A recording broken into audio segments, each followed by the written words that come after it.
സംജാദ് എന്ന നവാഗത സംവിധായകൻ ആദ്യമായിട്ട് സംവിധാനം ചെയ്യുന്ന ചിത്രം ഇന്ന് തിയേറ്റർ റിലീസ് ചെയ്ത ജൂൺ 7 റിലീസ് ചെയ്ത പടമാണ് ഗോളം. പടത്തെക്കുറിച്ച് പറയുകയാണെങ്കിൽ പടത്തിൻ്റെ കഥ തിരക്കഥ ഒരുക്കുന്നത് സംജാദും പ്രവീൺ വിശ്വനാഥും ചേർന്നിട്ടാണ്. സംജാദിൻ്റെ ആദ്യത്തെ പടമാണ് ഓൾറെഡി നമ്മൾ പറഞ്ഞു കഴിഞ്ഞു. ഈ പടം ഒരു മിസ്റ്റീരിയസ് ക്രൈം ഇൻവെസ്റ്റിഗേഷൻ ത്രില്ലറാണ്. പടത്തിലുള്ള കഥാപശ്ചാത്തലം ഒക്കെ ഒരുപാട് പുതുമകൾ തരുന്ന രീതിയിലുള്ള ഒരു മേക്കിംഗ് ഒക്കെയാണ് ഈ പടത്തിലുള്ളത്. വളരെ മനോഹരമായിട്ട് തന്നെ അതിനകത്തുള്ള ഓരോ ആൾക്കാരും കൊണ്ട് വെക്കാനായിട്ട് പ്ലേസ് ചെയ്യാനായിട്ട് ഇതിൻ്റെ സംവിധായകന് കഴിഞ്ഞിട്ടുണ്ട്. നല്ല രീതിയിൽ മേക്ക് ചെയ്യാൻ കഴിഞ്ഞിട്ടുണ്ട് എന്നുള്ളതാണ് ഇതിൻ്റെ ഏറ്റവും വലിയ വിജയം. 1 മണിക്കൂർ 55 മിനിറ്റ് മാത്രമേ പടമുള്ളൂ. അതായത് ഇൻ്റർവെൽ അടക്കം കഷ്ടി 2 മണിക്കൂർ മാത്രമുള്ള ഈ ഒരു പടം ടോട്ടലി എൻഗേജിങ് ആയിട്ട് നമ്മളെ പ്രേക്ഷകരെ കൊണ്ടുപോകുന്നുള്ളതാണ് ഇതിനകത്തുള്ള ഏറ്റവും പോസിറ്റീവായിട്ടുള്ള ഒരു ഘടകം. മലയാള സിനിമകൾ ഇത്ര നല്ല രീതിയിൽ ഇത്ര ബ്യൂട്ടിഫുള്ളായിട്ട് നല്ല ഫാസ്റ്റായിട്ട് ഒട്ടും ലാഗില്ലാതെ എടുക്കാൻ പറ്റുമോ എന്നുള്ളതൊക്കെ നമുക്ക് ഈ ഒരു പടം കണ്ടു കഴിഞ്ഞാൽ ഭയങ്കര അത്ഭുതമായിട്ട് തോന്നും. കാരണം ഈ പടത്തിൽ ഒട്ടുമിക്ക ആൾക്കാരും പുതുമുഖങ്ങളാണ്. 2-3 ആൾക്കാർ മാത്രമേ ഉള്ളൂ നമ്മൾ പണ്ട് കണ്ട് പരിചയിച്ച ആൾക്കാർ. അതിനകത്തുള്ള നായകൻ തന്നെ അത്രക്ക് ഫേമസ് ഒന്നല്ല, രഞ്ജിത്ത് സജീവിനെ കുറിച്ച് പറയുന്നത് അദ്ദേഹത്തിൻ്റെ ആദ്യ ചിത്രം 2022 ഇറങ്ങിയ മൈക്ക് എന്ന പടം, അനശ്വരാജിൻ്റെ കൂടെ ഇറങ്ങിയ ജോൺ അബ്രഹാം പ്രൊഡ്യൂസ് ചെയ്ത പടം. അത് അത്യാവശ്യം പ്രേക്ഷക പ്രശംസ അല്ലെങ്കിൽ നിരൂപക പ്രശംസ നേടിയെങ്കിലും വലിയ രീതിയിൽ തിയേറ്ററിൽ ഓളം ഒന്നുണ്ടാക്കാൻ പറ്റാത്തൊരു പടമായിരുന്നു മൈക്ക്. അതിനുശേഷം ഈ 2024 ഇറങ്ങിയ കൽബ് അത്യാവശ്യം നല്ല രീതിയിൽ തന്നെ ഒരു എൻ്റർടൈനർ ആയിട്ടുള്ള ഒരു ഫൺ ഫാമിലി എൻ്റർടൈനർ ആയിരുന്നു ആ ഒരു കൽബ് എന്ന് പറഞ്ഞ പടം. അപ്പോൾ ഇങ്ങനെ 2 പടങ്ങളിൽ അഭിനയിച്ച മാത്രം പരിചയമുള്ള രഞ്ജിത്ത് സജീവ് എന്ന ക്യാരക്ടറിനെ ഈ ഒരു പടത്തിൽ വലിയൊരു ഉത്തരവാദിത്തമാണ് സംവിധായകൻ കൊണ്ട് ഏൽപ്പിച്ചിട്ടുള്ളത്. ഈ പടത്തിൻ്റെ നട്ടൽ അദ്ദേഹത്തിൻ്റെ പെർഫോമൻസാണ്. ASP ആയിട്ടാണ് അദ്ദേഹം അഭിനയിക്കുന്നത്, അസിസ്റ്റന്റ് സൂപ്രണ്ട് ഓഫ് പോലീസ്. ഒരു IPS കാരനാണ്. നല്ല രീതിയിൽ കൃത്യമായിട്ട് കാര്യങ്ങൾ നിറവേറ്റുന്ന ഒരു അച്ചടക്കമുള്ള പോലീസ് ഓഫീസർ. അപ്പോൾ അദ്ദേഹത്തിന് ചെയ്ത് കൂട്ടുന്ന കാര്യങ്ങൾ അദ്ദേഹത്തിൻ്റെ കരിയറിൽ അല്ലെങ്കിൽ അദ്ദേഹത്തിൻ്റെ ഒരു ഒഫീഷ്യൽ ഡേയിൽ വന്ന് സംഭവിക്കുന്ന ഒരു മരണം, ഒരു ഡെത്ത്, അത് സംഭവിക്കുന്നതാകട്ടെ ഒരു IT ഹബ്ബിൽ വെച്ചിട്ട്. IT ഹബ്ബിൻ്റെ ഉടമസ്ഥനാണ് മരണപ്പെടുന്നത്. IT ഹബ്ബിൻ്റെ ഉടമസ്ഥനായിട്ട് അഭിനയിക്കുന്ന ദിലീഷ് പോത്തനാണ്. ദിലീഷ് പോത്തൻ അത് ചെയ്തു വെച്ചിട്ടുള്ള റോളൊക്കെ എന്ന് പറഞ്ഞാൽ പെർഫെക്റ്റ് ആണ്. അദ്ദേഹത്തിൻ്റെ ബോഡി ലാംഗ്വേജ്, അതേപോലെ തന്നെ ആറ്റിറ്റ്യൂഡ്, പിന്നെ സംസാര രീതികളെല്ലാം പെർഫെക്റ്റായിട്ട് ഈ ഒരു IT ഹബ്ബിൻ്റെ ഒരു മുതലാളി, ഒരു ഓണർ എന്നുള്ള രീതിയിൽ നമുക്ക് ശരിക്കും കൺവേ ചെയ്യുന്ന രീതിയിൽ എടുത്തു വെക്കാൻ കഴിഞ്ഞിട്ടുണ്ട്. അപ്പോൾ ആ സ്ഥലത്ത് വെച്ചിട്ട് നടക്കുന്ന ഒരു മരണം, അതൊരു ആക്സിഡൻ്റ് ഡെത്താന്നുള്ളത് അവിടെ കണ്ടവർക്കും ചുറ്റുവട്ടമുള്ള ആൾക്കാർക്കും അവിടെ വർക്ക് ചെയ്യുന്ന മറ്റുള്ള ആൾക്കാർക്കും പിന്നെ മറ്റു പോലീസുകാർക്കും ഒക്കെ തോന്നിയെങ്കിലും ഈ ഒരു പോലീസ് ഓഫീസർ അദ്ദേഹത്തിന് ഈ ASPക്ക് തോന്നുന്ന ഒരു ഇൻഡ്യൂഷൻ, ഇതെങ്ങാനും ഒരു മർഡർ ആണോ അല്ലെങ്കിൽ മർഡർ ആണെന്നുള്ള രീതിയിൽ തന്നെ ഒരു ഇൻഡ്യൂഷൻ തോന്നുകയും അതിൻ്റെ പുറകെ പോവുകയാണ് ഈ പടത്തിൻ്റെ കഥ അല്ലെങ്കിൽ അതിൻ്റെ ഇതിവൃത്തം എന്ന് പറഞ്ഞു കഴിഞ്ഞാൽ.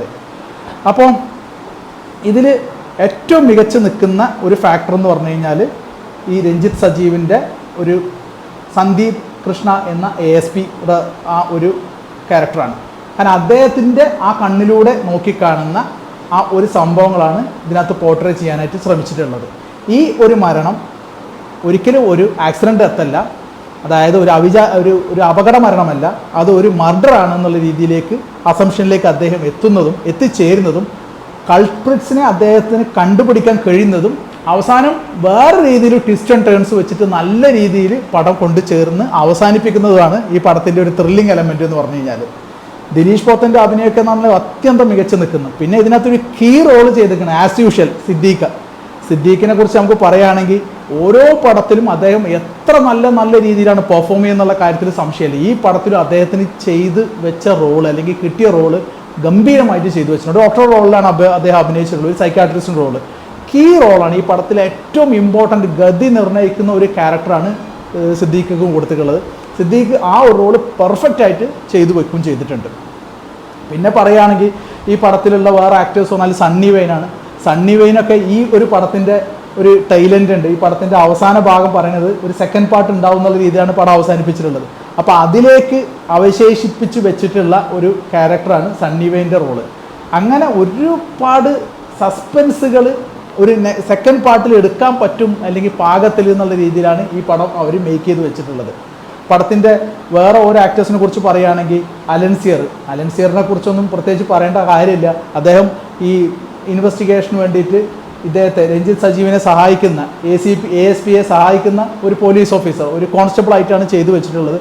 ആ സമയത്ത് അദ്ദേഹം ഒരു സീനിയോറിറ്റിയുടെ കാര്യങ്ങളൊക്കെ ചെയ്യുകയും ഞാനിത് പണ്ടേ ഉപദേശിച്ചതല്ലേ, എന്നിട്ട് എന്തിനാണ് ഇത് ഒരു അപകടമരണം അല്ലാതെ ഒരു മർഡറിന് ആണെന്നുള്ള രീതിയിൽ നിങ്ങൾ പോകുന്നു എന്നുള്ളതൊക്കെ പറഞ്ഞിട്ട് ഒരുപാട് പുച്ഛിക്കുന്നതും ഒരുപാട് അദ്ദേഹത്തെ കളിയാക്കുന്നതും എന്നാൽ പക്ഷേ ASPയുടേതായിട്ടുള്ള ഇൻഡ്യൂഷൻ വഴി പോകുന്നതും അത് ഫൈനലി സക്സസ്ഫുൾ ആവുമോ ആവില്ലേ, അല്ലെങ്കിൽ എന്തായിരിക്കും ഇതിൻ്റെ അവസാനം എന്നൊക്കെ നമ്മളെ പ്രേക്ഷകരെ കൊണ്ട് തന്നെ ചോദിപ്പിക്കുന്ന രീതിയിൽ അത് കൊണ്ട് ചെന്ന് അവസാനിപ്പിക്കാനും ഇവർക്ക് കഴിഞ്ഞിട്ടുണ്ട്.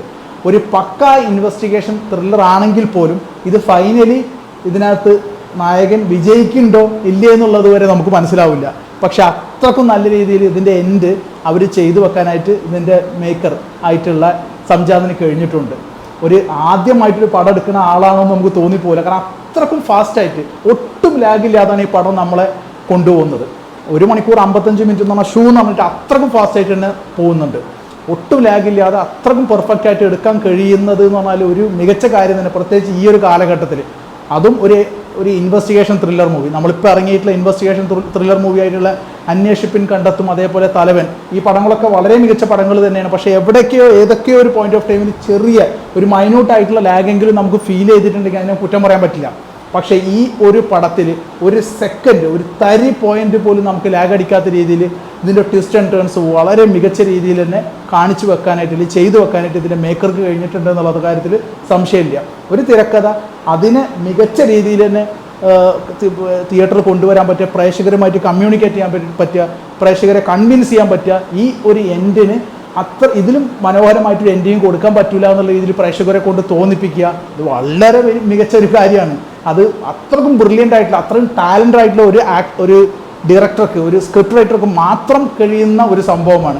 അതും ഈ ഒരു കാലഘട്ടത്തിൽ. കാരണം ചെറിയൊരു കാര്യത്തിൽ പോലും കുറ്റവും കുറവും കണ്ടെത്തുന്ന നമ്മൾ, അത്രക്കും സൂക്ഷ്മമായിട്ട് ഓരോരോ കാര്യങ്ങൾ നിരീക്ഷിക്കുന്ന മലയാളികൾ പ്രത്യേകിച്ചും അവരുടെ മുമ്പിലേക്ക് ഇങ്ങനത്തെ ഒരു പടം കൊണ്ടുവരുമ്പോൾ, അതും ഒരു നവാഗതനായിട്ടുള്ള സംവിധായകൻ സംജാത് വരുമ്പോൾ അദ്ദേഹത്തിന് ഒരുപാട് ക്രിറ്റിസിസങ്ങൾ നേരിടാനുള്ള സാധ്യതകൾ ഉണ്ടെങ്കിൽ പോലും അതിലൊരു പോയിന്റ് ഓഫ് ടൈമിൽ പോലും അദ്ദേഹം തെറ്റുപറ്റിയില്ല. അദ്ദേഹത്തിന് മികച്ച രീതിയിൽ തന്നെ അദ്ദേഹം ചെയ്തു വെച്ചിട്ടുണ്ട്. താരതമ്യേന ഈ രഞ്ജിത്ത് സജീവ് എന്നൊക്കെ പറഞ്ഞു കഴിഞ്ഞാൽ നമ്മൾ ആകെ 2 പടം മാത്രമേ അദ്ദേഹത്തിന് കണ്ടുള്ളൂ, മൈക്ക്, അതേപോലെ തന്നെ ഈ ഒരു കൽബ് എന്ന പടം. ഈ 2 പടങ്ങളിൽ മാത്രം അഭിനയിച്ചിട്ടുള്ള രഞ്ജിത്ത് സജീവിന് ഇങ്ങനത്തെ ഒരു ക്യാരക്ടർ കൊടുക്കാൻ, അത്രക്കും എന്താ പറയുക മർമ്മപ്രധാനമായിട്ടുള്ള ഒരു ക്യാരക്ടർ ആ പടത്തെ മൊത്തം ഷോൾഡർ ചെയ്യാൻ, ഈ പടത്തെ മൊത്തം പുൾ ഓഫ് ചെയ്യാനായിട്ട് അദ്ദേഹത്തിന് കഴിഞ്ഞു എന്നുള്ളത് വലിയൊരു കാര്യമാണ്. കാരണം ഈ ഒരു ചെറുപ്രായത്തിൽ തന്നെ ഇങ്ങനത്തെ ഒരു ക്യാരക്ടർ അദ്ദേഹത്തിന് പുൾ ഓഫ് ചെയ്യാൻ പറ്റിയിട്ടുണ്ടെങ്കിൽ നമുക്ക് അദ്ദേഹത്തിൻ്റെ പൊട്ടൻഷ്യൽ അത്രക്കുണ്ട് എന്നുള്ള കാര്യത്തിൽ സംശയം വരുന്ന കാര്യമല്ല.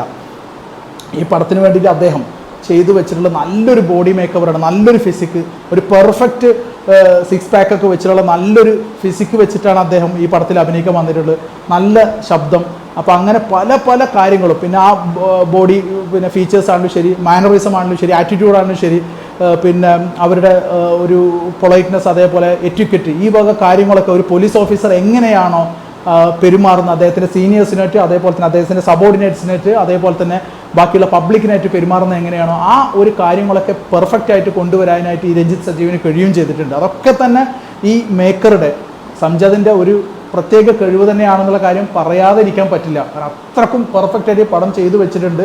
ഒരു മാസ്റ്റർ ക്രാഫ്റ്റ്മാൻഷിപ്പ് തന്നെയായിരിക്കും ഈ ഒരു പടം എന്നുള്ള കാര്യത്തിൽ സംശയമില്ലതാണ്. ഈ പടം അത്യാവശ്യം നല്ല രീതിയിൽ തന്നെ തിയേറ്ററിൽ ഓടട്ടെ, എത്രമാത്രം ആൾക്കാരിലേക്ക് ഇത് എത്തിക്കണം എന്നുള്ള കാര്യത്തിൽ തന്നെ സംശയം വളരെ ഉള്ള ആളാണ് ഞാൻ. കാരണം എന്താ വെച്ചാൽ ഇതിന് വലിയൊരു പ്രൊമോഷനൊന്നും കണ്ടിട്ടില്ല, വലിയ കാര്യമായിട്ടുള്ള യൂട്യൂബ് ചാനൽ പ്രൊമോഷൻ കണ്ടിട്ടില്ല, അതേപോലെ തന്നെ ഇതിന് വലിയൊരു പബ്ലിസിറ്റി ഒന്നും ആരും കൊടുക്കണം കണ്ടിട്ടില്ല. ചുരുങ്ങിയ ബഡ്ജറ്റിലായിരിക്കണം ഈ പടം ഇറങ്ങിയിട്ടുണ്ടാവും. എങ്കിൽ പോലും ഇതേപോലുള്ള പടങ്ങളാണ് നമുക്ക് മലയാള സിനിമയ്ക്ക് ഇനി വരേണ്ടത്. കാരണം ഇത്രക്കും നല്ല രീതിയിൽ എടുത്തു വെച്ചൊരു പടത്തിന് അർഹിക്കുന്ന രീതിയിലുള്ള ഒരു വിജയം നമ്മൾ മലയാളികൾ, നമ്മൾ സിനിമാ പ്രേക്ഷകർ, നല്ല സിനിമ ഇഷ്ടപ്പെടുന്ന ആൾക്കാർ കൊടുത്തേ പറ്റൂ. അല്ലെങ്കിൽ നമ്മൾ വീണ്ടും ഈ ആറാട്ട് അല്ലെങ്കിൽ ടർബോ പോലെയുള്ള തട്ടുപൊളിപ്പൻ മസാല പടങ്ങൾ മാത്രം കണ്ടുകൊണ്ടിരിക്കേണ്ട അവസ്ഥ എത്തും. അപ്പോൾ ആ ഒരു സിറ്റുവേഷൻ എന്നൊക്കെ മാറണമെങ്കിൽ നല്ല നല്ല പടങ്ങൾ നമുക്ക് കണ്ടേ പറ്റൂ. അത് വലിയ തിയേറ്റർ വിജയങ്ങൾ നമ്മൾ പ്രേക്ഷകർ ഇവർക്ക് സമ്മാനിച്ചാൽ മാത്രം, അതിൻ്റെ പടത്തിൻ്റെ പ്രൊഡ്യൂസർക്ക് സമ്മാനിച്ചാൽ മാത്രമാണ് ഇതേപോലുള്ള പടങ്ങൾ ചെയ്യാനായിട്ട് ഇനിയും ഇവർക്ക് പ്രചോദനം ഉണ്ടാവും എന്നുള്ള കാര്യത്തിൽ സംശയമില്ലെന്നാണ്.